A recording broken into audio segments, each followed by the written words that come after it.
10 years ago, I made a Grinch cake, and it wasn't the best cake that I've ever made in my life. So last year I decided to see if I could redo it and see if I'd improved anything over the last 10 years. As you can see, I'm handling the cake a lot. Well, I don't usually do that, and I usually wear gloves. However, for this project, I was using a lot of old leftover cake that had been at the bottom of the freezer for quite some time, so it was way past its best, and it wasn't actually going to be eaten by anyone. Instead of just throwing it out, I decided to reuse it to practice my skill and have a little bit of fun. This was him covered in chocolate ganache and ready for me to add some details. So then I started using some modelling chocolate for his face, and this is where I got to before I realised that I needed to make some sugar eyes. So I use a sugar substitute called isomalt, and it's literally just poured into these moulds, and then you pop them out and they look pretty realistic. Then I use a blowtorch to get rid of all the bubbles and cover them in an edible glaze, and they look really cool. Kind of creepy at this point, so I think I need to add a little bit more detail. Okay, that's a bit better. So then I'm just going to keep on going, and I'm going to use this little Dresden tool to add in lots of definition to the face. This is by far my favourite part, adding in all the sculpted details.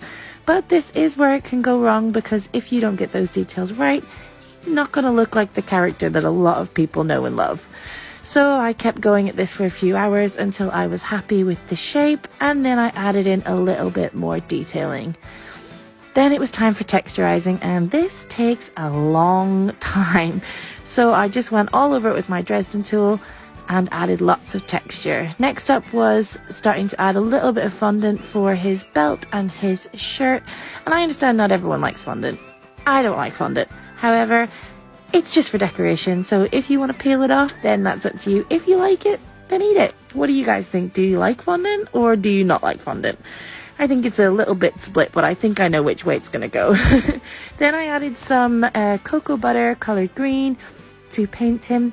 People always ask, why are you painting your cakes? But I'm not actually using paint. I'm using melted cocoa butter and powder food colorings. So I mentioned that cake I made 10 years ago. Well, this is what it looked like. I mean, it was okay for my first, but it really wasn't that great. And this is the cake I made last year.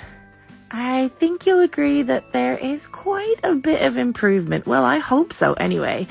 You can also see that his leg was bent in a pretty precarious position, and the fact that he's balancing on that, well, some magic had to be done, that's for sure. And just for scale, here's a little video of me next to the cake. And that's it. Merry Christmas, everyone. I hope you love it.